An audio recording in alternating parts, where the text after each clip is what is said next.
En Hechos capítulo 17 hasta el 27, ¿sí?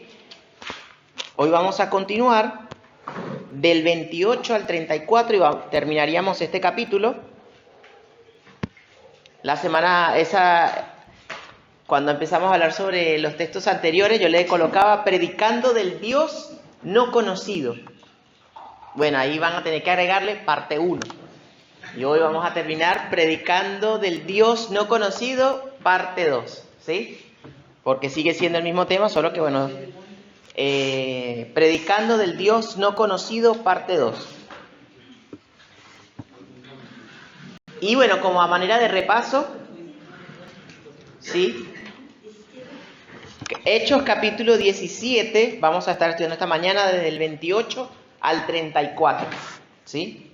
Creo que me preguntaban que si estábamos grabando, ¿no? Esa era la pregunta. Sí, estamos grabando, sí. Bueno,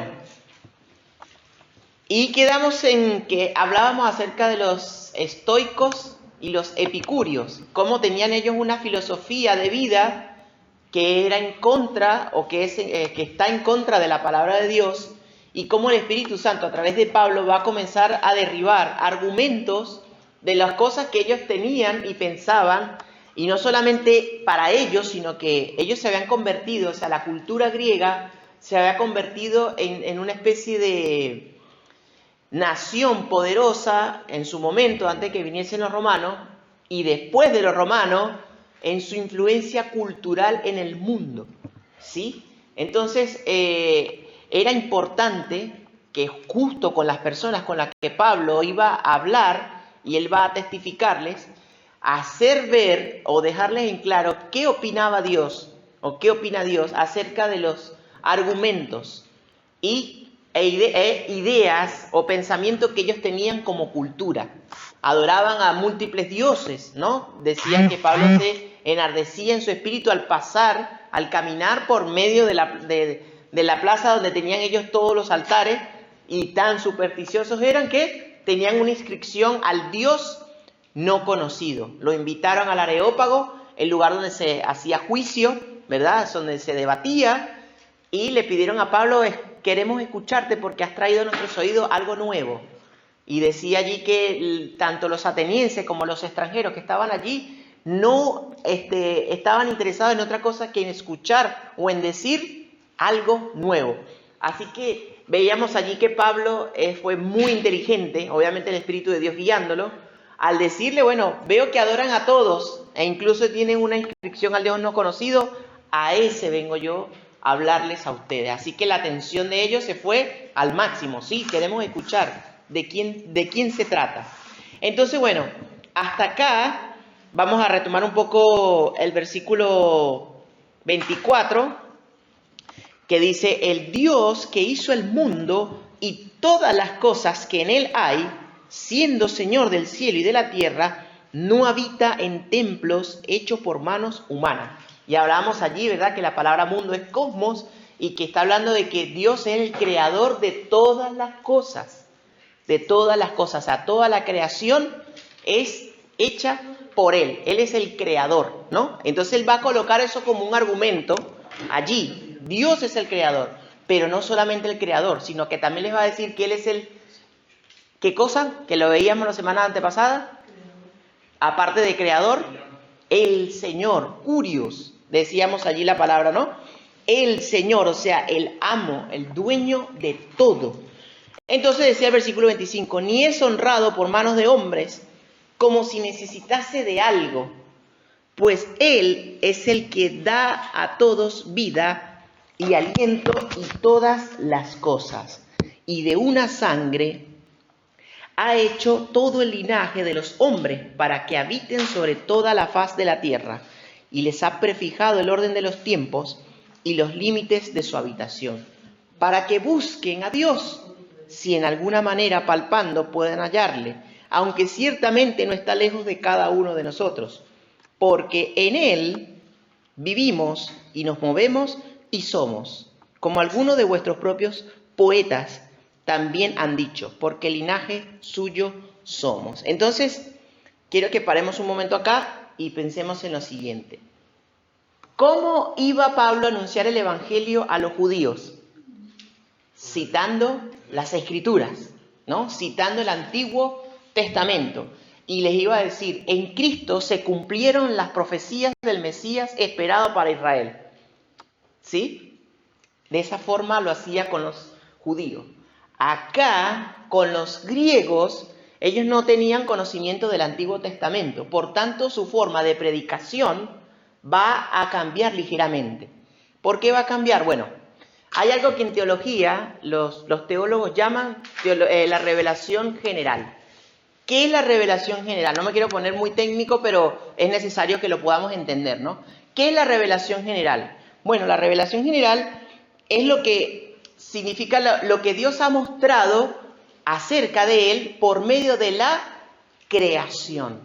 Por medio de la creación.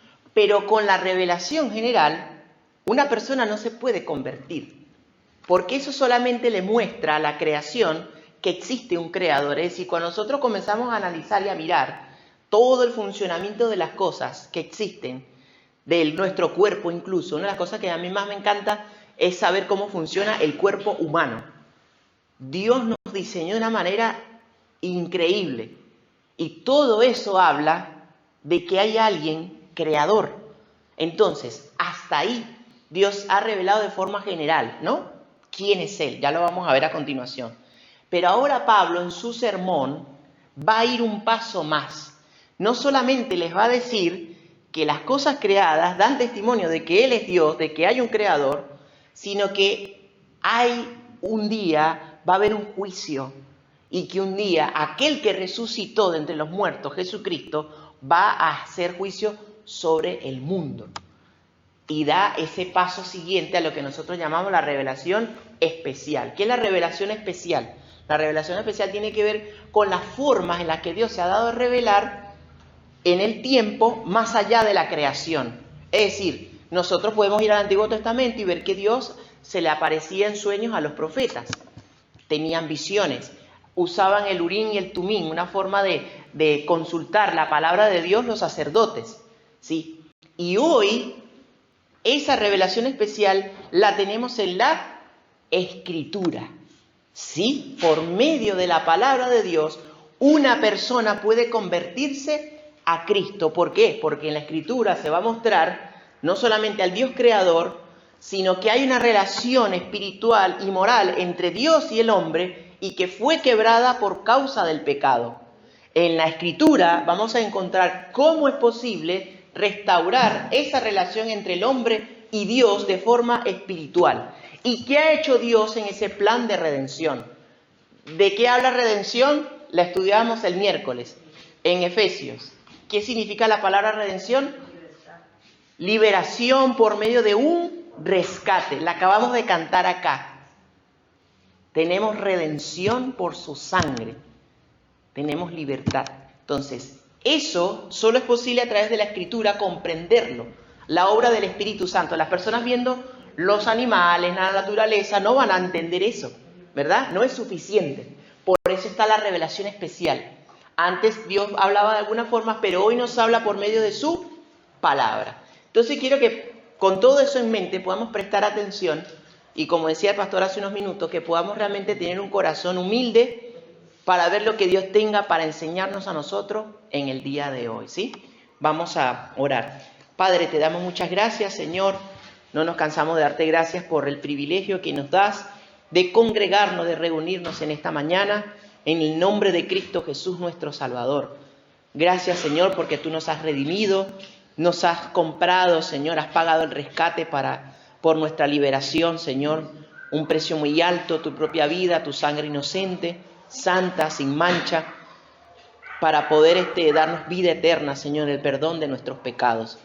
Señor, que podamos tener un corazón dispuesto para atender lo que tengas para enseñarnos en esta mañana por medio de tu palabra. Úsame, Señor, habla a la vida de mis hermanos como lo has hablado a la mía, Señor, en esta mañana. Y te ruego que podamos ser obedientes y no oidores olvidadizos acerca de tu palabra. En el nombre de Cristo Jesús. Amén. Entonces, vamos a ver cómo Pablo, guiado por el Espíritu Santo, va a ir avanzando en el sermón y primero comienza a decir, hay un creador. Comienza a citar cosas que ellos van a conocer, es decir, Dios ha puesto en la conciencia del ser humano que al contemplar la creación tiene que hacerse la pregunta, ¿y de dónde salió esto? ¿Cómo se supone que funciona? ¿Quién diseñó todo esto? Vamos un momento allí a Romanos capítulo 1, que es un argumento también que nosotros como creyentes tenemos que manejar.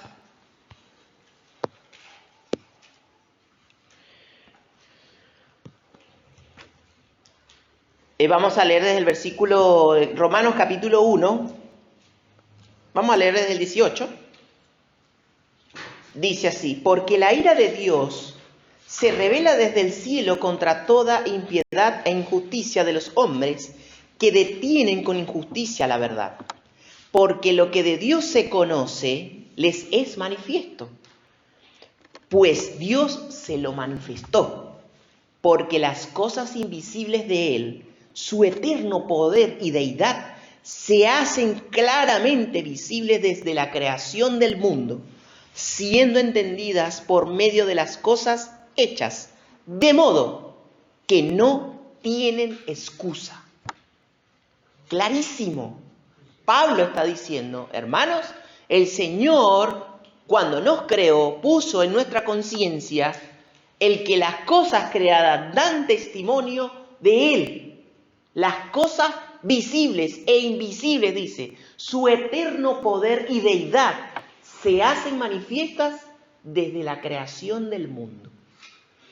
Entonces, cuando nosotros escuchamos a alguien hablar de que venimos y fuimos creados, no, somos resultado de la casualidad y hubo algo que explotó al principio y fueron millones de años de evolución.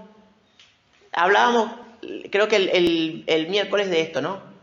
Sin adjudicar a Dios, el creador, ¿qué están haciendo? Están sacando a Dios de la ecuación porque no quieren rendir cuentas. Porque imagínense que sea real eso de que simplemente venimos de una explosión cósmica donde todo estaba algún día acumulado en una partícula y explotó y de ahí se creó todo. Entonces, obviamente, si yo quiero decir que soy un perro hoy, no hay ningún problema, porque ¿quién rige que yo diga que soy perro o no? Si yo quiero sentirme hoy como una niña de 8 años siendo un hombre, ¿quién me dice que está bien o está mal? Porque todo es relativo, dicen. ¿Pero por qué? Porque sacan a Dios de la creación. No quieren tener a Dios involucrado en sus vidas porque saben que Dios es el que le va a pedir cuenta por su vida inmoral. Entonces, los griegos estaban en una situación similar. Ellos adoraban, ¿no?, deidades, pero no querían rendir cuenta a nadie. Entonces Pablo les va a decir, bueno, mira, todo lo que está creado es hecho por la mano de Dios. Eso es algo que ellos conocían y aceptaban. O sea, sí, obviamente hay algo, hay una fuerza detrás. Bueno, vamos un momento ahora, no solamente aquí Pablo, ¿verdad?, cuando habla a los romanos en el capítulo 1, sino que vamos a encontrar otro argumento, Colosenses. Vamos un momento a Colosenses,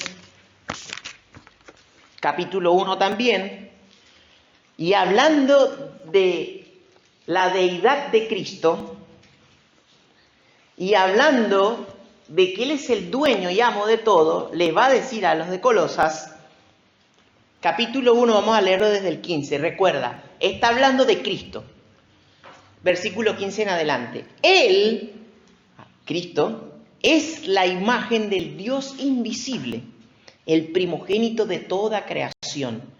Porque, presta mucha atención y te digo, memoricémoslo, porque en Él fueron creadas todas las cosas, las que hay en los cielos y las que hay en la tierra, visibles e invisibles, sean tronos, sean dominios, sean principados, sean potestades. Todo fue creado por medio de Él y para Él.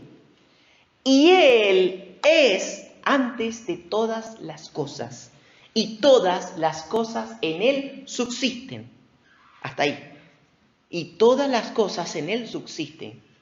Vean todo el juego de palabras que usa Pablo para describir a Jesús como el amo de la creación y para decir, esto es importante, hay doctrinas que enseñan que Jesús es creado, que Jesús es sí, es el Hijo de Dios, pero que Jesús tiene un principio y un fin. Y eso es herejía. Jesús es Dios y Él no es creado. Él siempre ha sido. Aquí lo dice.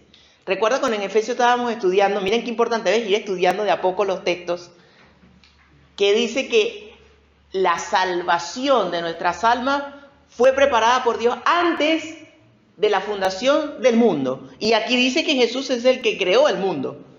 Entonces, ¿cuándo está Él? Ahí dice, Él es antes de la creación, porque siempre ha sido. Y dice ahí que todo fue creado por Él, para Él y por medio de Él. Y todas las cosas, dice, en Él subsisten. Jesús dijo en algún momento que ni un cabello se cae de nuestra cabeza, ni un pajarillo se muere sin la voluntad del Padre. ¿Por qué? Porque esta es su creación, este es su mundo, es su universo. La existencia, hermano, es solo posible porque Dios le plació. Son cosas que trascienden a nuestra mente, ¿sí? Entonces, Pablo está de a poco, ¿verdad?, guiando en la mente de estos hombres cultos, intelectuales, prominentes, que no conocen a Dios. Los va a guiar. ¿A dónde? Al punto crítico. ¿Cuál es el punto crítico? Ya lo vamos a ver. Volvemos a Hechos, capítulo 17.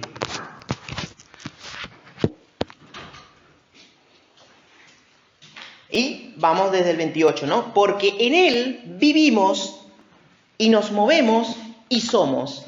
Eso es lo que acabo de explicar con Colosenses. Él es el que, por medio de Él, subsisten las cosas. Los planetas, la naturaleza, todo nuestro ser. Una persona no muere sin que sea la voluntad de Dios. Nosotros tenemos, ¿verdad? Nosotros en nuestra humanidad tenemos el problema es del por qué se muere alguien querido. Nos duele, ¿verdad?, la muerte de alguien, más si no conoció al Señor porque sabemos su destino eterno. Nosotros tenemos ese conflicto allí emocional, ¿no? Pero la verdad es que la persona muere cuando el Señor determinó. Y si eso es así para la muerte, es lo mismo para el nacimiento. Por eso nosotros no estamos a favor del aborto, porque el aborto es asesinato. Porque si una persona es concebida, aunque sea por una situación traumática, Dios fue el que dijo que esa persona existiese. Ahí, en el momento en que es concebido, en el vientre de una mujer, Dios es el único que da vida. Entonces, ¿quiénes somos nosotros para decir no vas a vivir? Es un pecado terrible. ¿Me explico? O sea, Dios es el creador y el que finalmente también quita la vida. Entonces, ¿quiénes somos nosotros para? Entonces, ahí en Colosenses te decía, en Él subsisten todas las cosas. Entonces dice, porque en Él vivimos y nos movemos y somos. Como algunos de vuestros propios poetas también han dicho, mira la astucia de Pablo, ¿no? Ellos no conocen el Antiguo Testamento, pero como hombre culto también sabía de ciertas cosas que los mismos poetas de ellos habían llegado a la conclusión. Y no es que los está citando como para decir que ellos eran alguna especie de profeta, pero sí como para afirmar, mira, lo que sus propios poetas dicen acerca de esto es real. Consideren lo que ellos mismos han dicho, que son de ustedes mismos. Entonces, miren, me encanta cómo... Entonces, ¿qué es lo que dice? Dice, porque, ¿qué dicen estos poetas de ellos? Dice, porque el linaje suyo somos. Entonces, acá en un comentarista dice acerca de esto, ¿no? Yo decía, bueno, pero ¿a quiénes citó? Yo quería averiguar a quiénes citó. Dice, los griegos ciertamente no podían alegar ignorancia, incluso sus poetas reconocieron la revelación de Dios en la naturaleza, aunque la vieron erróneamente como una revelación de dioses falsos. El poeta cretense Epiménides señaló que en él vivimos, nos movemos y existimos. A esa conclusión había llegado un poeta secular de ellos, al contemplar lo que existe. Dice, no, aquí hay alguien detrás. Y en ese detrás nos movemos, existimos y somos. Eso entonces lo que dice, ese es uno. Hay otro, dice, mientras que Arato de Cilia, de la región natal de Pablo, dice, agregó, porque nosotros también somos su descendencia. Miren por eso cómo ellos hasta ahí habían llegado a una conclusión cierta, hasta ahí. Por eso en teología se ha separado esto, ¿no? Revelación natural es aquella que da Dios, se revela a sí mismo por medio de la naturaleza, la creación. Pero esa no es suficiente para llevar a alguien a los pies de Cristo. Porque eso no está revelado de esa forma tan simple. Necesita la predicación del Evangelio. Y eso está en las Escrituras. Revelación especial. Y ahora Pablo va a dar ese paso a ese punto. Ahora sí va a poner en los oídos de ellos algo que no habían escuchado. Miren que hasta ahora le están prestando atención. Hasta ahora están prestando atención. Bueno, bien, ok. Dice versículo 29. Siendo pues linaje de Dios, ahí linaje de Dios, la palabra es hijos, pero se traduce descendencia. Entonces, mira, me encontré con algo muy interesante, que es que los mormones, usando este texto, argumentan que todas las personas son hijos de Dios. Y nosotros sabemos que no es así. Evangelio de Juan, capítulo 1, no lo busquen, versículos 11 y 12. A lo suyo vino y los suyos no le recibieron. Mas a todos los que le recibieron, a los que creen en su nombre, les dio potestad de ser hechos hijos de Dios. Pero entonces Pablo se está contradiciendo. O Pablo está contradiciendo a Juan en su evangelio, o está contradiciendo la doctrina bíblica. No. Acá esa palabra lo que está queriendo decir, según el hilo, lo que está diciendo Pablo, es que toda la raza humana proviene de Dios. Somos descendientes de Dios. ¿Quién fue el que nos creó? El Señor. ¿Y de dónde venimos? De Adán y de Eva. Fueron los dos primeros seres humanos que Dios creó en la existencia. Y de ahí viene toda la sangre, la descendencia, el linaje de la humanidad. Eso es lo que Pablo está diciendo. No en un término espiritual, ¿sí? Sino biológico. Todos los seres humanos somos descendientes de Adán y Eva. No, eso no es un cuento, eso no es un mito, porque si vos revisás algunos contenidos te das cuenta de que es común de que te digan que la historia de Adán y Eva es un mito, es un cuento, es algo inventado por alguno. No, pero es que eso no es así, eso es magia o eso es fantasía. No, esto no es Disney, esto es real. Toda la humanidad viene de Adán y de Eva. Dios lo creó así y fuimos creados del polvo de la tierra. Y Dios sopló aliento de vida, espíritu de vida sobre las narices de Adán. Y ese es el origen de la humanidad. Entonces por eso Pablo está diciendo, dice, versículo 29, siendo pues linaje de Dios, descendientes de Dios, porque Dios creó todo, dice, no debemos pensar que la divinidad, o sea Dios, sea semejante a oro o a plata o piedra, escultura de arte y de imaginación de hombres. ¿Aquí te suena esto? ¿Cómo? Esculturas, sí. Imágenes, bien. Ajá. Y si te pregunto a qué episodio particular de la Biblia podrías usar como para enlazarlo con esto. ¿Cómo? ¿Qué? Muy bien. El becerro. Vamos un momento. Éxodo capítulo 32, 4. Mira que esto está arraigado en el corazón del hombre. Seas griego, romano, egipcio, musulmán, judío, gentil, esto está en el corazón del hombre. Esta tendencia, ¿verdad?, a adorar dioses falsos. Mira, Éxodo capítulo 32, versículo 4. Acá ya Dios había sacado al pueblo de Israel de Egipto. ¿Y cómo lo hizo? Con mano fuerte, dice, mano poderosa. Dios aplicó plagas sobre el pueblo de los egipcios. La última, la muerte de los primogénitos. Y Dios instituye la Pascua, pasar por alto, lo hablábamos también el miércoles. Pasar por alto, perdón, veíamos, ¿no? Que era que pasar por alto la ofensa. Y Dios hizo sus plagas. Cuando están en el desierto, Dios los acompañaba con una columna de nube durante el día para hacerle sombra, ¿verdad? Porque estaban en el pleno desierto. Y de noche con una columna de fuego. Hermano, dice la Escritura que estas son cosas que Dios hizo solo por ellos. Ninguna otra nación ha visto a Dios obrar de esa forma. Él se reveló a Israel de esta manera. Y eso es real, eso es verídico.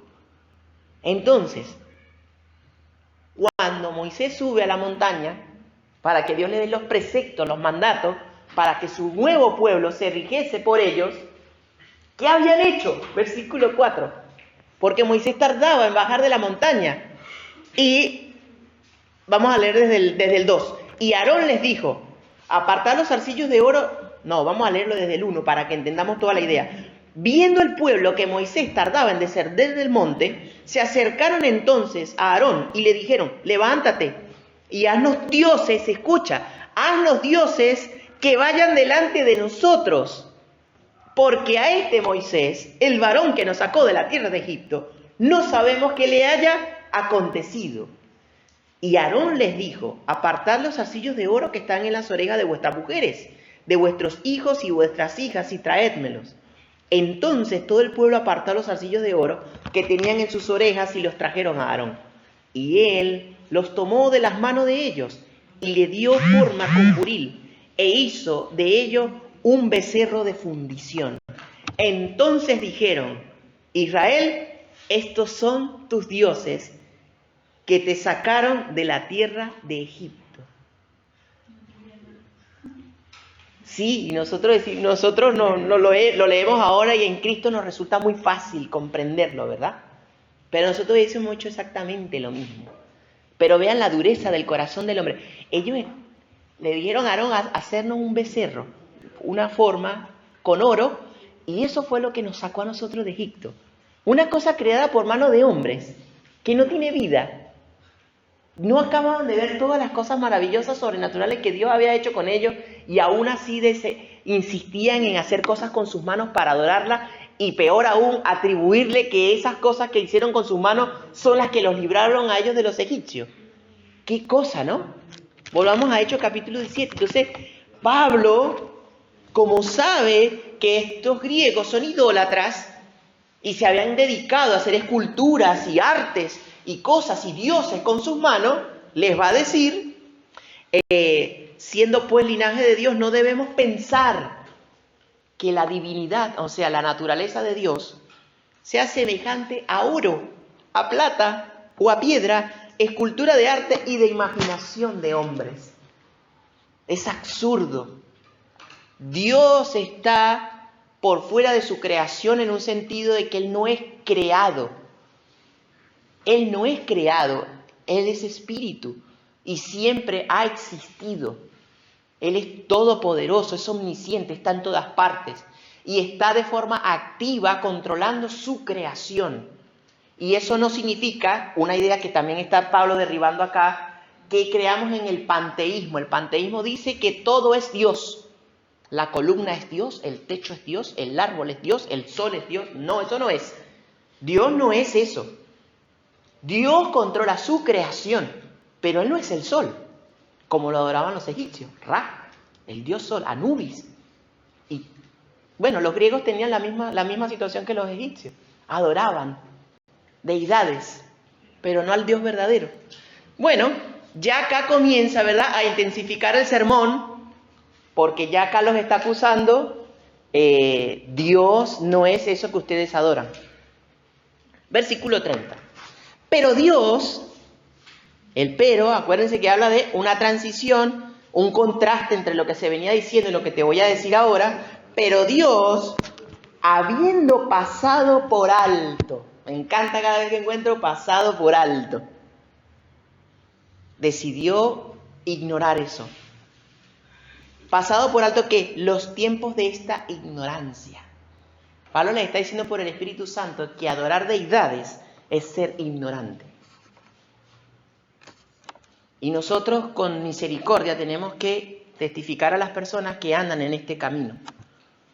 ¿Ignorante en qué sentido? Ignoran, desconocen la palabra de Dios. Entonces adoran al Gauchito Gil, a San la Muerte, a San el Otro, o incluso a la Virgen María. Adoran deidades, cosas creadas por la mano de hombres, o a personas que no tienen poder para interceder por nosotros ante Dios. El único mediador es Jesucristo. Entonces Pablo dice ahí, pero Dios, habiendo pasado por alto que los hombres caminaban en su ignorancia, adorando cualquier cosa, dice, presta mucha atención. Ahora, dice, manda. Es una orden, es un mandato, con carácter militar, como dice, o sea, en el original, es como cuando a un soldado se le da una orden que tiene que seguir. Una instrucción, dice, ahora manda a todos, no a algunos, a todos los hombres, en todo lugar, que se arrepientan. Comienza a ponerse duro el sermón. Manda, no es algo opcional. Manda. Y aquí quiero detenerme un poco, porque acá mandar, dice, es declarar, dirigir, ordenar, prescribir.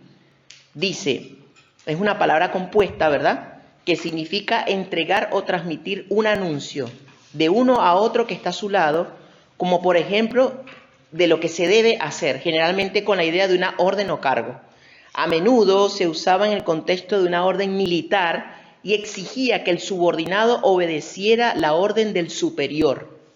Entonces, si es así, la idea de la palabra original ahí, ¿quién manda? Dios. Como estamos aprendiendo a estudiar, ¿no? ¿Quién manda? Dios manda. ¿Y quién es Dios? Bueno, ya se lo dijo Pablo a los griegos. Es el Señor, es el Creador, es el Todopoderoso, el que creó a la humanidad. Él manda. ¿A quién manda? Ahí dice, a todos los hombres, en todo lugar. Así que no queda exceptuado ninguno. La orden es para todos. ¿Y qué manda? Tenemos tres cosas acá, ¿no? ¿Quién manda? ¿A quién manda? ¿Y qué es lo que manda? Que se arrepienta. Bueno, acá, hermanos, yo creo que con toda sinceridad, nosotros como creyentes tenemos que reflexionar. Cuando nosotros predicamos el Evangelio, lamentablemente, solemos suavizarlo. Si aquí dice que Dios manda, ¿quién está obligado a obedecer? Según ese versículo. Todos los hombres. Entonces, cuando nosotros le hacemos a la persona una invitación para aceptar a Cristo, ¿cómo lo estamos planteando? Que es opcional. De verdad que cuando leí esto me estremecí porque, wow, Señor, de verdad que a veces como que cuando predico, no, espera. O sea, si somos mensajeros fieles, Dios manda. La persona tiene que sentirse contristada, confrontada con su pecado al escuchar que Dios manda que se arrepienta.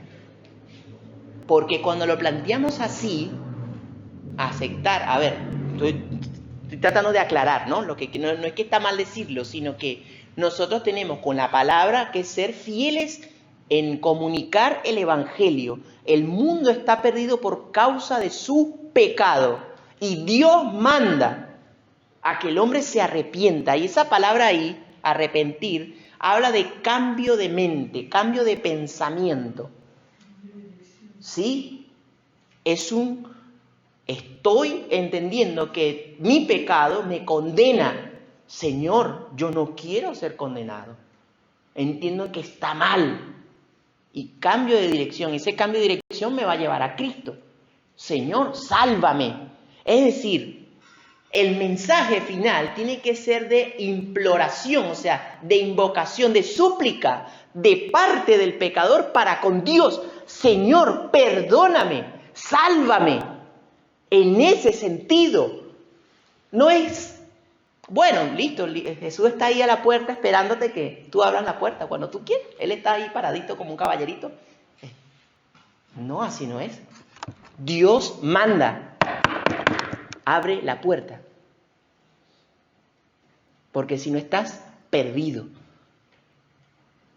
Pablo no suavizó el mensaje. Ustedes, intelectuales, filósofos, tienen que arrepentirse de sus pecados. Claro, entonces, arrepentirse, hablar de ese cambio de mente, cambio de posición. Cuando nosotros revisamos con un poco de detalle lo que pasó con Judas, la Biblia dice que él se arrepintió, ¿no? ¿Cuál es ya lo hemos hablado un poquito, ¿no? La palabra en el original ahí habla de remordimiento. No es lo mismo que esta palabra usada acá, arrepentimiento. Solo que en el español le pusieron la misma palabra. Pero cuando vamos a la raíz, te das cuenta de, espera, entonces es distinto. ¿Por qué? ¿Qué hizo Judas? Le dolió haber entregado sangre inocente, dice. Y fue y agarró las monedas y las devolvió, las tiró ahí. Hasta ahí. Pero él fue al Señor para buscar perdón. No. ¿Qué hizo? Fue y se quitó la vida. Diferencia a Pedro. Entonces, ojo con esto. Porque también va para nosotros. Hoy con nosotros decimos que nos estamos arrepintiendo de nuestros pecados, ya siendo creyentes. ¿De qué manera lo estamos haciendo? ¿Realmente es arrepentimiento? ¿Cambio de dirección? ¿O es solo algo que me duele hoy, pero ya mañana no y mañana lo vuelvo a hacer? Arrepentimiento. Dios manda. El evangelio debe estar acompañado de: estás perdido por tu pecado te condena, un día va a haber un juicio y ese día eres inexcusable delante de Dios. El lugar de destino eterno es el infierno para los pecadores y de ahí no hay escapatoria, no hay vuelta atrás. Eternamente serás condenado. Pero Dios envió una salida, una única salida para que un pecador arrepentido pueda ser salvo por medio de la fe. Ese es el evangelio, que Jesús murió por nuestro pecado y resucitó al tercer día. Hasta acá los griegos todavía están aguantando ahí el mensaje, ¿no? Pero quería, de verdad, hacer énfasis en esto porque nosotros tenemos que mirar, ¿no? A veces somos parte de actividades y cosas para predicar el evangelio y llenamos el evangelio de entretenimiento, de risa, de... Eso no es el evangelio. Y tenemos que tener cuidado. Eso no es el evangelio. O hacer a la gente, levante la mano ahí y quiere recibir a Cristo, listo. O a los niños, por ejemplo.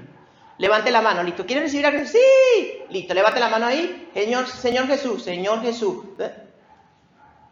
Listo. Y después que hacemos eso, decimos, bueno, si levantaste la mano y aceptaste a Jesús, eres salvo. Qué declaración tan complicada. Tenemos que tener cuidado con esto. Este es el verdadero evangelio, arrepentimiento de pecado. No levantar una mano, decir que sí. Por eso tenemos tantas personas aún dentro de las iglesias confundidas. Porque creen que creen. Yo he hablado con muchas personas. ¿Y cuándo recibiste a Cristo? Ah, sí, eso fue en el 2000 tanto, en el año 1900. Un campamento, yo levanté la mano. Ah, bien. ¿Y luego? Bueno, sí, yo ahora no voy a la iglesia porque, bueno, he tenido algunos problemas, pero yo no me congrego. ¿Cómo vive un cristiano lejos del cuerpo de Cristo? No es bíblico eso.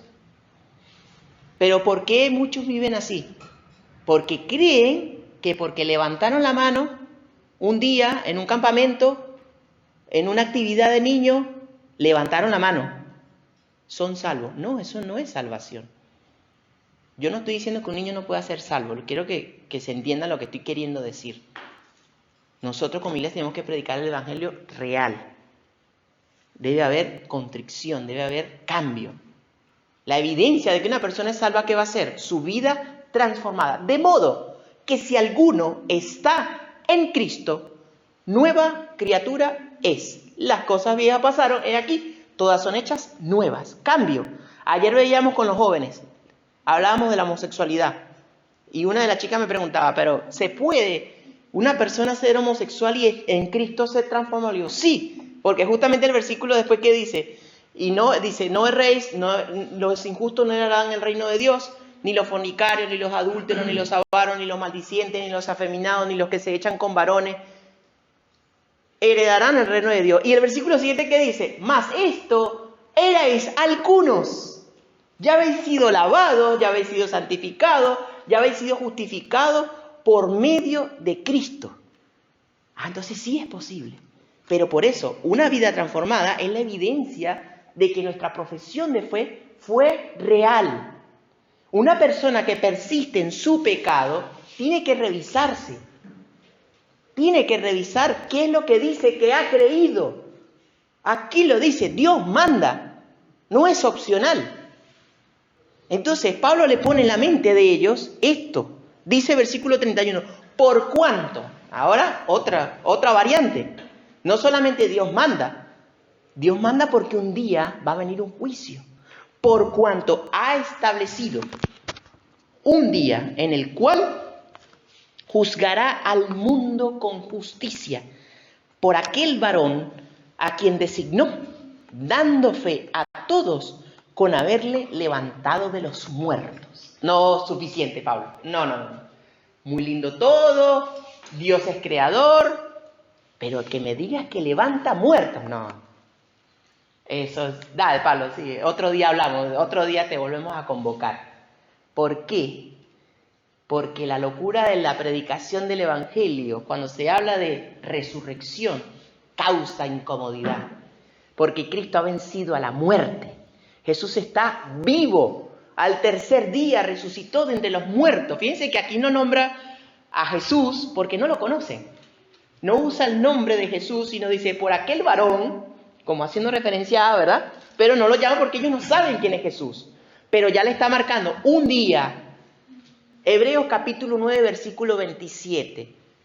Y de la manera que está establecido para los hombres, que mueran una sola vez, y después de esto, el juicio. De eso tenemos que predicar nosotros. Un día va a haber juicio.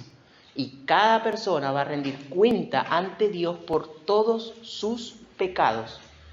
¿Y quién va a ser el juez? Jesús. Aquí lo dice Pablo. Está establecido, dice. Un día en el cual juzgará al mundo. ¿Y cómo lo va a hacer? Con justicia. ¿Sabe? Ese día no puede haber forma en la que el Señor saque a cuentas los pecados de una persona y que alguna de esas acusaciones sea falsa. Es imposible que Dios pueda mentir y que ese día los pecados de Alejandro, yo le pueda decir, no, pero eso sí, pero eso yo no lo hice. No, eso no cabe. Con justicia, con verdad, va a juzgar Él a la humanidad.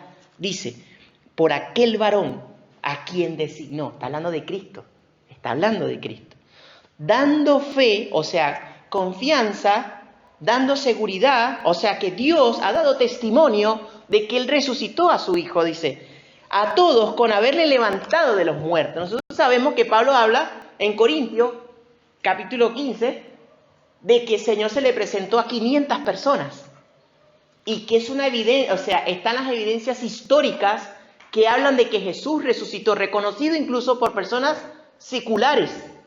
Hay evidencias fuera de la Biblia que indican de que el evento de que Jesús está vivo después de haber muerto es histórico. Está comprobado, o sea, está documentado, testigos, personas que lo vieron. Y toda una serie de estudios que hacen para decir si un hecho es real. Entonces no puede ser posible que 500 personas hablaran de lo mismo con coherencia.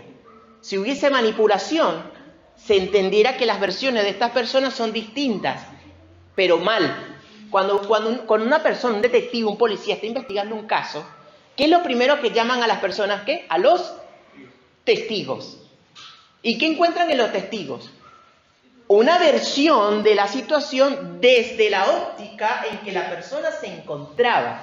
Y eso debe coincidir con lo que dicen todos, con sus elementos extra, que a lo mejor desde acá, ¿verdad? Si yo estoy mirando al pastor acá, así es posible que no vea esto, ¿verdad? Si yo estoy mirando desde acá así, y yo digo, sí, hay un hombre detrás del púlpito, así.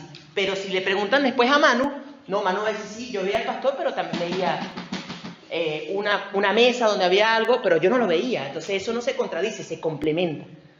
La resurrección del Señor es un evento histórico. Está documentado, es real. Entonces, claro, los griegos pensaban que cuando una persona moría, lograba la liberación el alma del cuerpo, porque ellos veían el cuerpo como una cápsula que no era lo mejor, lo ideal. El alma tenía que ser liberada. Entonces, claro, resucita, o sea, que el cuerpo que murió va a volver. No. Ya, hasta acá Pablo es suficiente, no creemos eso. Y Pablo dice, ¿no? La Escritura dice que si nosotros no creemos la resurrección, vana es nuestra fe. Y somos los peores de la humanidad de que nos tengan misericordia. Estos son unos locos. Mira, creen que Jesús resucitó. Ah, pobrecito. No, la resurrección de Jesús es la base fundamental de nuestra fe. Ninguno de los líderes religiosos que han existido en el mundo jamás ha resucitado. Solo Jesús. El resto sigue muerto. Usted quiere investigar sobre historia y líderes religiosos en el mundo, puede encontrar. Y te vas a encontrar que todos tienen una fecha de morir. Y algunos, sus cuerpos existen en tumbas comunes, se conocen los lugares. Jesús es el único que volvió de la muerte. Y esa es la esperanza para nosotros. Entonces dice, para terminar allí, versículo 32. Pero cuando oyeron lo de la resurrección, fíjense que no dice lo del pecado, Dios creador, Dios es el Señor. No, cuando escucharon lo de la resurrección, dice, de los muertos, unos se burlaban y otros decían, ya te oiremos acerca de esto otra vez. Sí, Pablo, podés bajar, por favor, sí. Listo, suficiente. Y bien, qué duro, ¿no? Pero acá ya Dios ha dado testimonio de que aún a lo más selecto de Grecia, un día se les predicó el Evangelio. Dios envió al más prominente predicador, el Espíritu Santo. No es Pablo, es el Espíritu Santo. Les dio testimonio a esos grandes filósofos. Entonces nosotros no tenemos por qué acobardarnos. Nosotros podemos estar lidiando con personas o tratando con personas importantes. Si a usted algún día Dios le diera la oportunidad de hablar con el presidente de la nación, ¿qué tendríamos que hacer? Predicarle el Evangelio. Con todo respeto, pero con todo respeto, él es el presidente y necesita escuchar esto. Porque un día va a rendir cuenta ante Dios. Imagínense que Dios nos diera la oportunidad. A mí me encantaría. Yo de una, regáleme 5 minutos. Van a ser 20, pero le digo 5 para que. Predicarles la palabra. Porque mucho conocimiento, mucha intelectualidad, pero están muertos. Dice allí, versículo 33. Y así Pablo salió de en medio de ellos. Versículo 34. ¿Será que hay algún fruto? Bueno, hemos estado junto con Pablo y los misioneros, donde se han convertido muchas personas, ¿verdad? Ha sido emocionante. Pero acá, solo 2, aparentemente. Dice allí Lucas, mas algunos creyeron, juntándose con él, entre los cuales estaba Dionisio, el Areopagita, una mujer llamada Dámaris y otros con ella. Bueno, no, son más de 2. Solo que mencionó por nombre a 2, Dionisio y a Dámaris.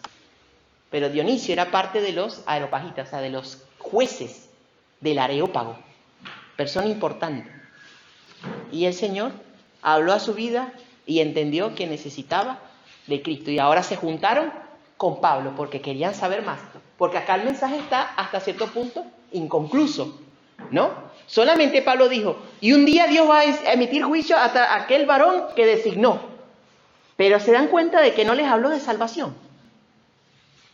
Se dan cuenta de que aquí el mensaje quedó como que, ay, ¿cómo podemos ser salvos? Pero si no les interesó, es lo que hemos hablado en algún momento. Nosotros estamos testificando y hacemos preguntas a la persona, y si mueres hoy, ¿a dónde vas? Y esto y lo otro.